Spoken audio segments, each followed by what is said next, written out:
everyone, my name is Karla and you have reached my FlossTube channel, KarlaBeingCrafty, where I talk about mostly cross stitch but also other crafts that I'm working on or have worked on in the past, and a little bit of life thrown in. Today is Sunday, March 29th, so it's the last Sunday in March before we hit April and we hit, where it feels like spring or should start to feel like spring. And this is my 38th FlossTube video. So I usually kind of start with a little bit of life update, and now we're kind of in the time of the coronavirus, so that changes a little bit of the life update stuff. I do live in Southern California. California is in a stay-at-place order, or shelter in place. Yeah, I guess that's what it's called, shelter in place order. So everybody's supposed to stay in their homes except for if you work for an essential business, which I do. So I'm still going to work Monday through Friday. And I have contact with like 3 other people while I'm there. So aside from going to work, and then I had 2 small trips to the grocery store this week. One for my coworker. Actually, I picked her up for work one day, and she asked if we could stop by the store because she has, a family of 3, and they were very low on toilet paper. So I did go to the store with her, and she asked me to buy so she could get 2 packages. So I did help her cheat a little bit in that way. I don't feel like she's hoarding because she has a teenage son, and for some reason he goes and uses a lot of toilet paper. So yeah, so they go through toilet paper a lot. So she's probably only got 2 weeks worth, if that, with what we purchased. And then I did stop at the grocery store on the way home on Friday and picked up just very few things for myself. I realized I have all of these pantry type stuff to make, healthy food at home. I don't have any onions or anything to season or flavor. If I'm making beans, brothy beans, that kind of thing, you need something in it. You need some kind of vegetable aromatics. So that's what I stopped and got. But other than that, I have been in my apartment in the evenings, on the weekends. That's not a problem for me. I'm kind of a homebody anyway, and my apartment is like my safe space. I have, in the last several years, just because of the upheaval that happened in my life with my divorce, I have a little bit of social anxiety from it. Not crippling, but definitely more than I had when I was younger. And I do like being in my apartment. The big difference, the big hardship, I guess, has been I haven't been able to go visit my brother and his family. So we've been connecting via the phone. And actually, yesterday I set up a free Zoom account. It's kind of funny because everybody now, Zoom is one of the things that people are talking about. Zoom and WebEx and stuff like that, these online meeting applications. I knew about Zoom since, last fall because the Stitchers started using it. So when people started saying Zoom, I'm like, oh yeah, I know about that. People get online and do virtual meetings all the time. But I went on there myself. I haven't actually ever gone into a virtual stitching session, although I did know about Zoom through that. But I went on and I started a free account, and I actually set up 2 meetings yesterday. And I guess when it's just you and one other person, it can be, especially with the free site, it can be unlimited time. If you have 3 or more, they say it's a 40-minute limit. Although my friend was saying that she did that on Friday night with a friend of hers, and there were 3 of them because it was her in one room, and then her partner was actually in another room, so he could be in on the chat, and then their friend. And it went to 40 minutes, and they got a pop-up that said that they had been extended, so they didn't have that limit. And I don't know if that's going to be always, or they were lucky that night, or what. But I did have a meeting yesterday with my best friend Tracy, and I talked to her on the weekend anyway, so it wasn't necessary to do a Zoom thing, but it was kind of fun. And it was kind of fun to see her as opposed to just talking to her, even FaceTime when you're on your phone. So I had a nice chat with her, and then last night I was able to fully play D&D with my brother and the kids because they set up the camera so it was like facing kind of the board and I could see the kids, and because I was doing it on my Chromebook, my phone was free, so I could actually use my phone to roll the dice as well.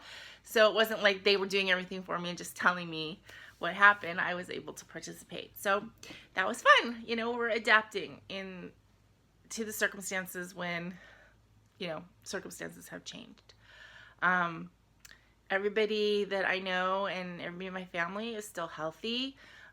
My brother and his family are taking their temperatures every day. My brother has pretty bad asthma, so he's really kind of scared of getting this, but he still has to, you know, he's the one who's going out and foraging for food at the grocery store. So I keep telling him he needs to, you know, start using the online delivery stuff, and they use delivery for a lot of things, but for some reason they've never done it for groceries, and now it's hard because you know, a lot of the sites are getting overwhelmed and it's hard to get a slot and that kind of thing. But, you know, knock wood, everybody will stay safe and healthy. Yeah, I think that's pretty much it. I mean, you know, I was telling my friend the other day, it's funny that, you know, pantry and food wise, I probably have more stuff in my pantry now than I ever have in the like year and a half that I've lived here.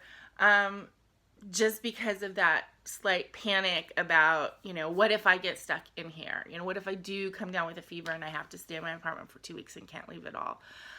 So there is that slight bit of panic. So I am very well stocked. I have, you know, emergency type food or things that can be used to make casseroles, and like I said, I have a couple packages of beans, and you know, I'm one person, so if I cook a whole package of beans, that's food for almost a week. I cooked half a package of beans yesterday, and I made very delicious brothy beans, and I had 2 full bowls while I was playing D&D, got really full, and then put the rest in the fridge for either today or to take to work, and it was only half a package of beans and an onion basically, and it was really, really good.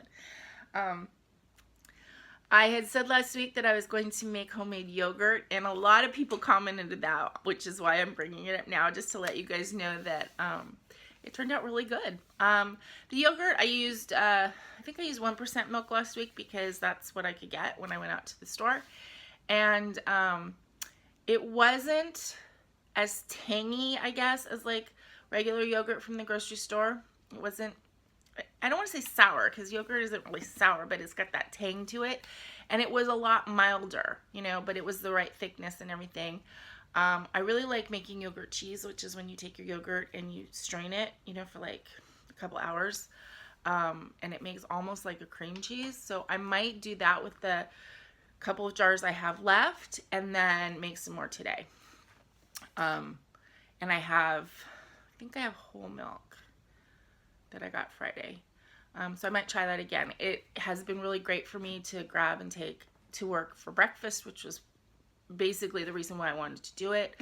And yeah, so I'm really happy with it, and I feel kind of like a pioneer woman making my own yogurt. Again, the only problem with making yogurt is obviously I need milk, and you know, that I have to go out and get milk. So I still have to go to the grocery store if I want to make yogurt, which is what I'm trying to avoid. I'm trying to avoid having to go out and go to the grocery store because I feel like once we're in shelter in place, the place where people are going to encounter the virus is at the grocery store because that's where people are. So I think it's maybe a good idea to stay out of there. Okay, so that's enough with the life update stuff. Let's get into arts and crafts and cross stitching and the good stuff that we all enjoy. Oh, one more thought. And if any of you guys, I know a couple of the people who have commented are also people who work for essential businesses, or they haven't been, or they don't live in states where shelter-in-place orders have been put in place yet. But it is a little bit difficult emotionally, I guess, you know, on FlossTube and all that kind of stuff. People who are stuck at home, you know, are making the best of it, and you know, let's stitch extra, let's do this project, let's be really organized and clean out the closets because we're stuck at home. And I feel like, I don't know if jealous is the right word, that's not what I mean to convey, but my life is more chaotic than it was before this, because of having to go to work when other people are at home. So it's like everybody's talking about having extra time. I have less time. I get home just as I did before and have my evenings, and you know, I feel like I have less time because I have more stress and more stuff that I'm feeling, and my time at home, my time for myself is smaller, which is, I guess, frustrating. That's the word. It's like I want to be, you know, the thing, when things are difficult like this in the world, one of the things that's nice is when we all feel like we're in this together, and we're accomplishing things together, and we're getting through this together. And I don't feel like I'm part of that community because I don't have the extra time. I'm not at home. I'm not stitching during the day while, you know, in between meetings and working from home and stuff like that. So, I mean, I know we all have our different issues and problems and difficulties, and I'm sure if you're used to working outside the home and all of a sudden you're in the house with the kids and trying to work at the same time, I'm sure that's very difficult. So my difficulties are just different ones, but yeah, that I'm coming across that where, you know, I'm not enjoying watching people when they're talking about, you know, stitching in the time of COVID, or, you know, let's do extra stitching and all that kind of stuff, because I can't. Anyway, okay, so on to other subjects. Finishes. I didn't have any new starts this week. I don't have any Etsy update. I haven't done any resin stuff yet. I just haven't felt like it. So, you know, that'll, as I said before, that'll happen when it happens. I have a finish this week, but it's not cross stitch. I finished a diamond painting, which I haven't done in so long. So here it is. And it looks really great on camera, but, and it looks good in real life too. I'm going to hang it back on my like elephant wall back there. So I'm trying to decide if I should hang it really low, or if I should I probably will hang it above the one that's there. And then I can, if I have other ones, I can put them on the sides. But I think it looked funny if I put it on the side right now, so I think it'll go high. Usually when I do diamond paintings, I mount them on foam board, and I usually leave enough of a space to kind of put a tape. I use pretty duct tapes, you know, to kind of simulate a frame. But when I finished this one, I had a scrap piece of foam board that was like just the right size. And I tried to, you know, there was a teeny little border, and I tried to use washi tape. It didn't work. So I ended up this morning, I cut it to the edge of the the diamond painting, and it looks really rough. And there's a few diamonds that are missing right there. So I don't know what I'm going to do about that. I don't know if I'm going to worry about it, or I'm just going to stick it on the wall like this, like a poster, and not even worry about it. Or I might like see if I can stick tape like to the very edge and like have the tape go over and just have the tape actually be the frame. I might try that. I don't know. I'm afraid that it might look worse than just leaving it up like this. So the story of this one is I got this diamond painting when I first started diamond painting like August of 2018. And I got this fairly early in my whole diamond painting. So like probably I got it around the beginning of 2019. So I've had it for over a year. And I started doing it. The picture that I bought it off of, because I got it from one of the Chinese, I think it's called CES something now, but it was I'm losing my words. Anyway, I'm sure you guys are aware. Like Wish, that kind of thing where it's all the different marketplaces. And it was inexpensive. The problem with diamond paintings on those things is you see this picture and it's like the picture is one thing and then you get the actual thing, and because it's so pixelated it doesn't really look the same. And the picture that I got of this, it was like very like stained glass looking, and it was very stained glass with a lot of see how like there's like little black spots in this? Well, because that was in the picture, it was like stained glass. It was all these like black lines and then it was filled in with colors. It doesn't look like that. And when I started doing it, it frustrated me because it didn't look like what I had expected. And the other thing was when you're doing diamond painting, it's kind of hard to see close up what it's, you know, you can't visualize what it's going to look like because you really need to step back from it to get the full effect. So when you're working on something that's already kind of disappointing and then you have that disappointment on top of it because you're so close, I wasn't very enthusiastic about doing it. But I got it probably about 3/4 of the way done. And then a couple weeks ago, I pulled it out and I did a little bit more. So I had it up to about here this week, maybe a little bit further over, like that. But what happened was last time I cleaned up my crafty area, I set this over to the side and ignored it. It got folded in half. And so where it was folded, where like the crease was, I mean, it wasn't like folded tight, but it was folded.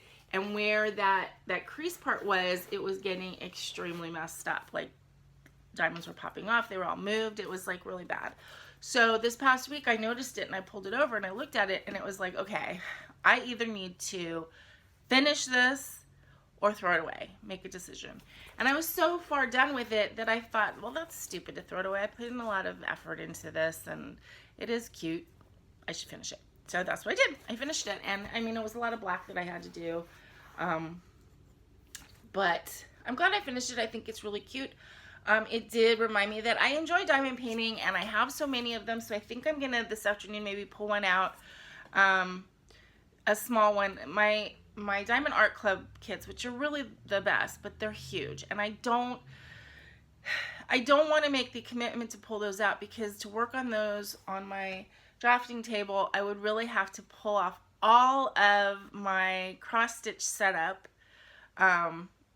because I've kind of put so much stuff on here that it's not usable as a drafting table right now. You know, I just have a kind of a little work area right here, but half of it's taken up with, you know, I have a tools carousel and I have 2 bins of my works in progress and stuff like that. So, but I thought that, but I have other ones. So I think I'm going to pull out one of my smaller diamond paintings, and start working on it again. You know, do a couple minutes every day or, you know, or do an evening, you know, because I enjoy it and because I have them and they are very pretty when they're done. They make me happy when they're done. So, I don't want to work on them as much as I want to work on cross stitching, but I'm going to pull them out again. So that was my finish for this week. And, I think in future videos, you will see it up on the wall if I can get my act together and get it up there. So that was my finish for the week. As far as whips go, it was weird this week, except for Suffrage Act, which, as you should know, I'm working on. It's a SAL with stitching with the sisterlies, SWTS Suffrage. And the idea on this one, it was to stitch it and, you know, finish it before Election Day in November. And so I worked some more on the letters. I don't think I had the word proclaimed finished last time. Maybe I did, but I started the T and the C for act. And I started the red line at the top. This is a very enjoyable stitch. It's a fun SAL. Cheryl and Colleen are being extremely generous as far as hosting the sale, in that they're keeping track of everybody who has posted. So anybody who's part of the sale, and they're keeping track, and then they're drawing a winner every month from the group of people that are working on the sale, whether you finished it or not. I mean, once you start it, you're in the sale. I think they're giving away a gift certificate to Etsy or something every month, but it's a fun stitch. So I encourage you to do that one. So the other 3 things I worked on this week are things that you guys have not seen since my whip parade, because I haven't worked on them in a while. And why did I pull them out? I guess different reasons. Like, I worked on Sweet William, and I think I worked on this, I think 2 nights. I just had the desire for the bright colors. This is a Riolis kit. I really love their flower kits. As you may know, a small Riolis flower kit was the first cross stitch that I ever did a year ago. And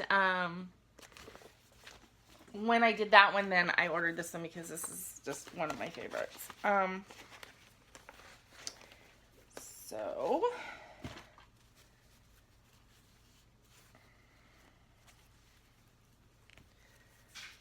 oops, let me move the needle minder. This is how far I've gotten with this.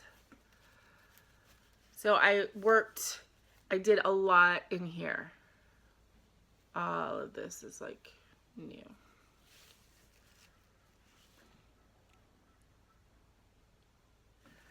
As I said, I really like Riolis kits. They are different because the threads that you're going to be working with are not cotton. They're an acrylic wool blend.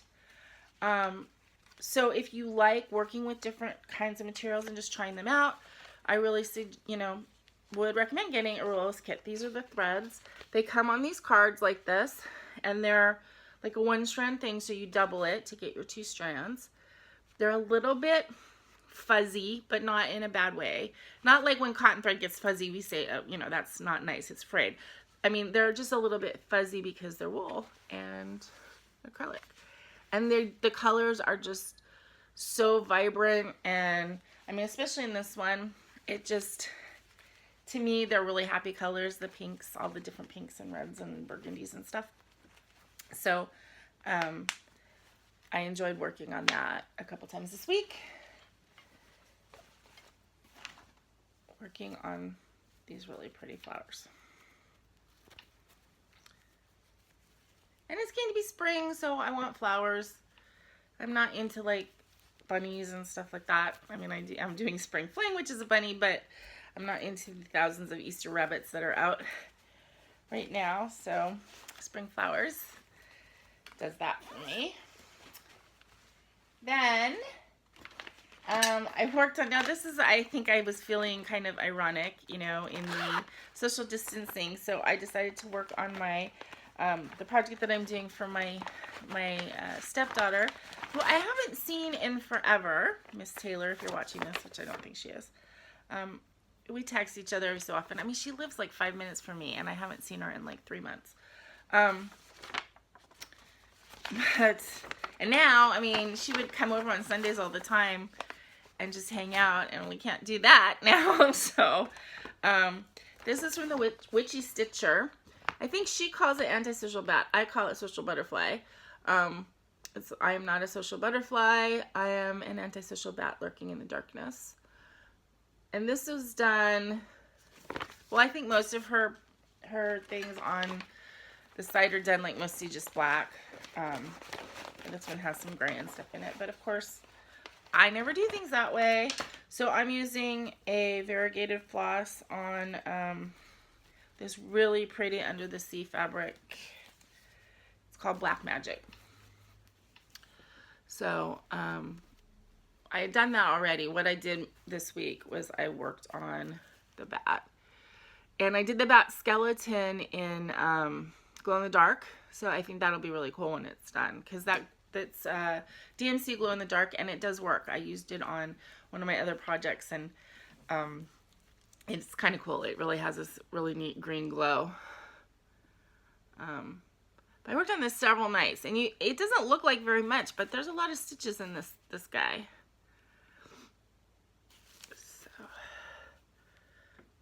So I have two more bats on each side. They're gonna get progressively lighter. So this is like a dark burgundy, and then I have kind of a lighter magenta color, and then I have a very light lavender, which is actually that color right there. It's a lavender. So that's what the other 4 bats will be. Then I just need to finish this main bat, and then the words at the bottom, which I realize you can barely see them because this variegated floss that I'm using, until you outline it, it's hard to see. But this is the floss. It's a Needle Necessities or Threadworks. It's really pretty.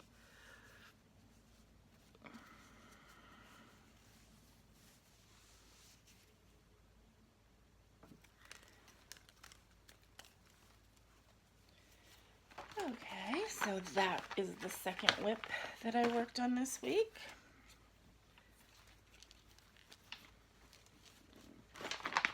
And then last night, while I was doing the Zoom meeting, I figured since I was sitting here at my desk during the meeting that I would work on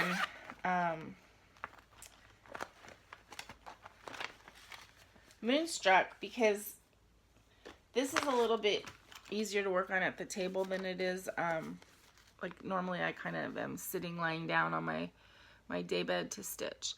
I love this. I'm going to love the final project.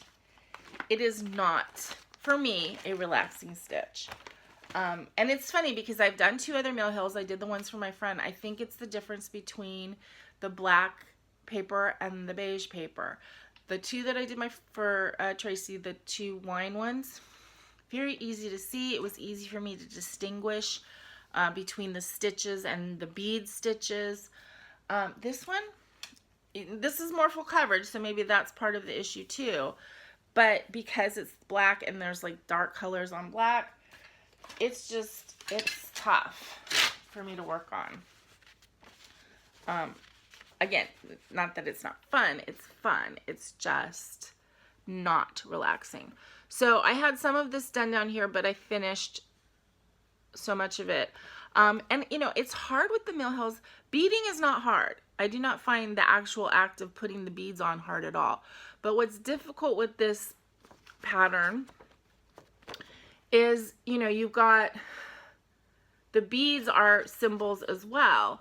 Now, Mill Hill, someone told me this, and then I mentioned it to somebody else, and they were like, oh, I never thought of that. If you look at Mill Hill, the chart, not the chart, the color code. Okay, so this is the Mill Hill color code. If you notice, the symbols that are the beads are all round symbols. And the symbols that are not beads are mostly not round symbols. I mean, that's round, but it has the line through it. But that's helpful to a certain extent when you're looking at the chart. Like, you know, the round ones are going to be beads. But it's still, again, I didn't find this with the other 2 I did. But for this one, it's hard to see. It's harder to see the chart. Maybe because it's denser. Maybe it's just the symbols that they chose for this one. I don't know. But I did get, you know, quite a bit done last night. I mean, again, I think it's the dark on dark, because when I was doing this part up here, it was easy. But down here where it's a lot of color changes and dark, and then up here where it's like there's dark brown and dark black mixed, it's hard to see. But I am still enjoying it quite a bit. And I am excited to have this done before, you know, the fall. It has a little bird button right here. That's a button. And my bird, his tail was broken off, so I glued it yesterday. Hopefully I mean, there's a little line there. I might take a little black Sharpie and see if I can make it a little bit less noticeable. But I did glue him. It's not worth it enough to me to buy another bird, but I did want to glue him so he had his tail back.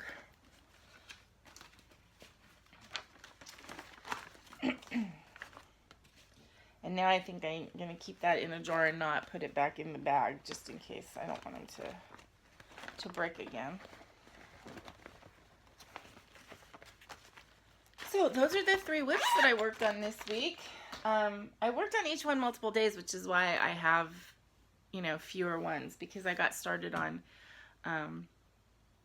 like the social butterfly one. I got started on it and did part of the skeleton, and I really wanted to get the skeleton finished, and then I did part of the bat, and I really wanted to get the bat finished, which I didn't get done, but I think I'm gonna work on that this week at least to get the bat finished. Okay, I don't have any haul this week, but I did place some orders, some eBay orders for a couple different charts this week. I was bad. Not too bad. I didn't spend very much. I did actually double buy a Lizzie Kate chart because, you know, this is me being stupid again with the eBay auctions. I put in an auction bid.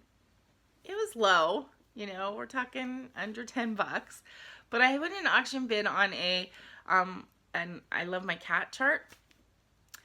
And so I put that bid in, and then I went and I was like looking, because I had searched on Lizzie Kate cat patterns, because I watched Stephanie. I was watching her live feeds when she was, I wasn't watching them live, but I watched them on YouTube, and when she was showing the Lizzie Kate, she of course has a ton of cat patterns, and there was a couple that I hadn't seen before, so I searched for those, and I found that I Love My Cat with the little mailbox, and you can put their name.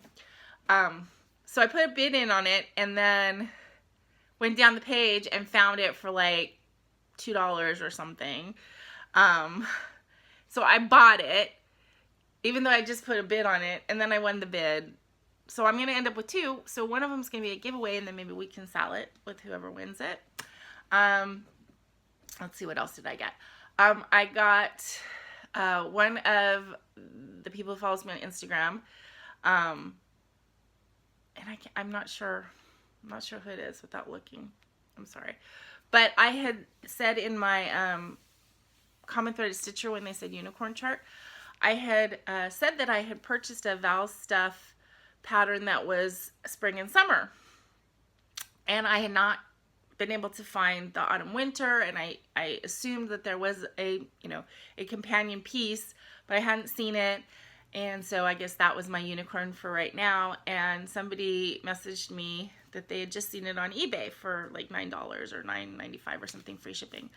So I went right on eBay and I found it and I bought it because I would like to have the whole year. And then the other thing that I purchased, this was a little bit of a more indulgent purchase. I have really wanted to do a counted canvas. So basically a needlepoint piece. I mean, it's not, well, it is needlepoint. I guess it's considered needlepoint, but counted canvas. There's 2 big companies that make them, Nancy's Needles and Needle Delights. They are carried on 1, 2, 3 stitch. Of course, it's just the chart. The thing about those type of things is that they end up being really expensive because they tend to use a lot of like specialty flosses and really expensive flosses and everything. And I want to try one relatively inexpensively so I can, know if I like it. And then I would have no problem getting a chart and using my own colors or figuring out my own colors or using, stuff that I've got on eBay purchases.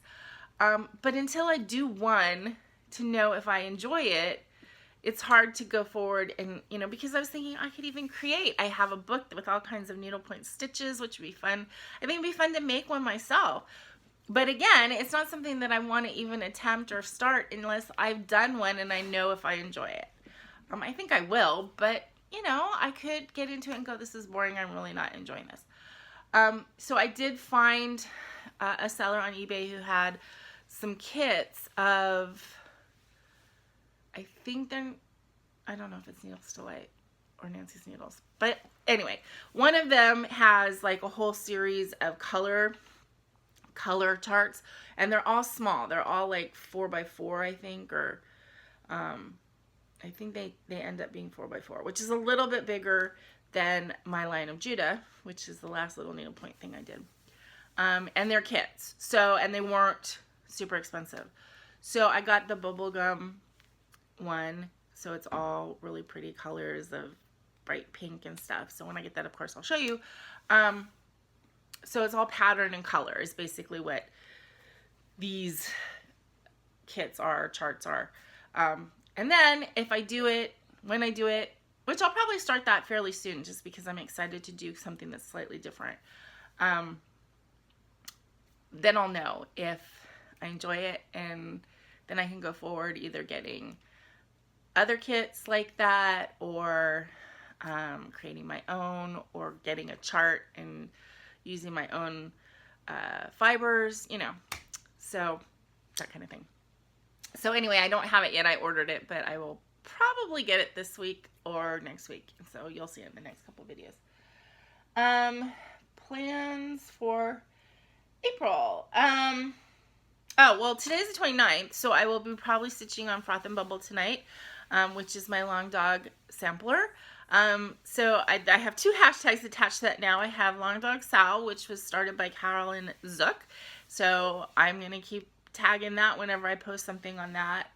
So that'll be, you know, tagged for a long time because this is going to take me forever. And then I use that for the Long Dog Leap Day Sal as well. And then, you know, you're kind of supposed to stitch on it at least on the 29th every month, you know, to get it done in its 4-year time period.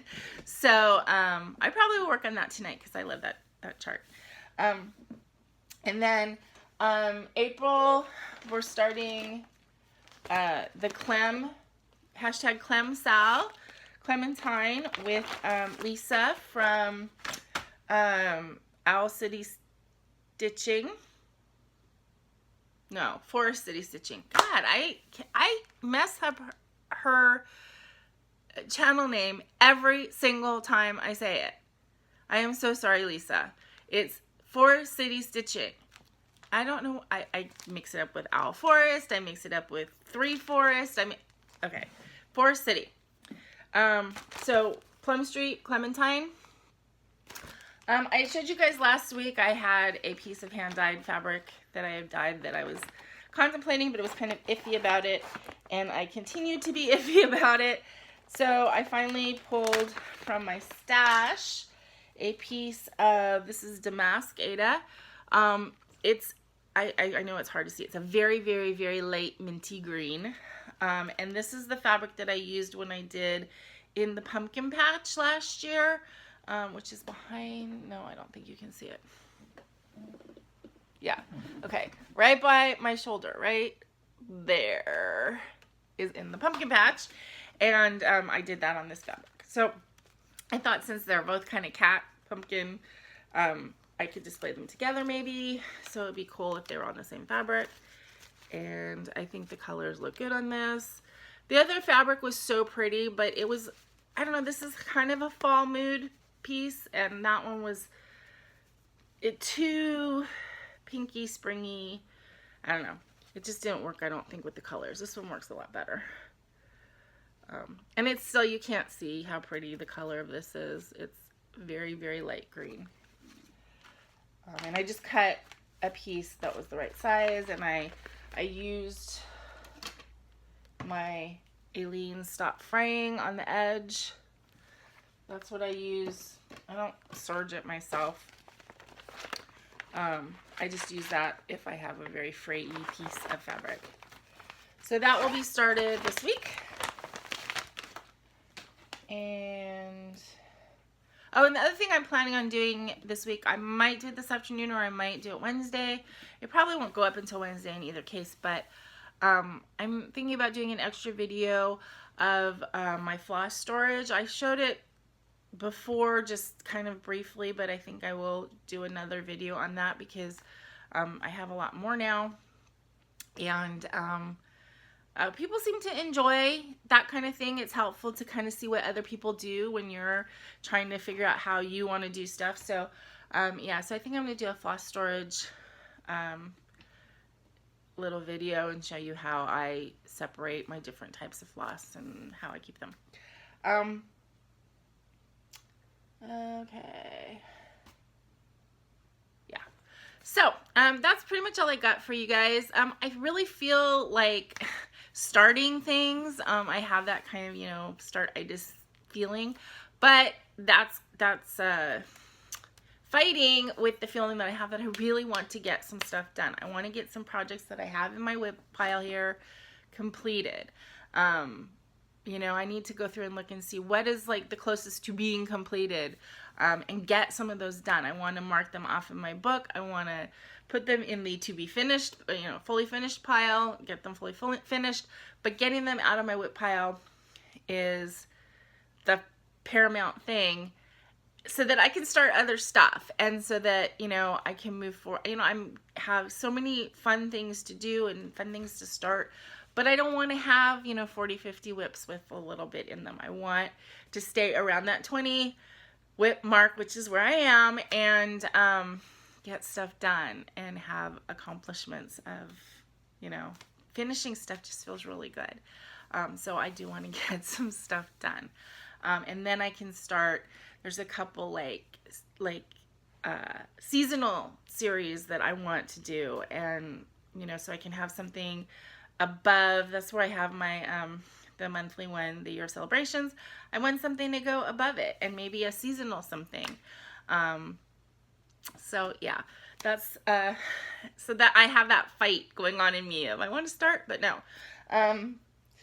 So anyway, so hopefully I can get some stuff accomplished this week, and, you know, get to where I have more finishes to show you guys.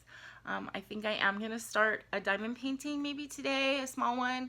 So I will have that progress to show you as well if I continue to work on that. So anyway, that's it for me today, you guys. I hope you have a wonderful week. I hope you are relaxing, taking care of yourself, not letting stress of all of the craziness in the world get to you.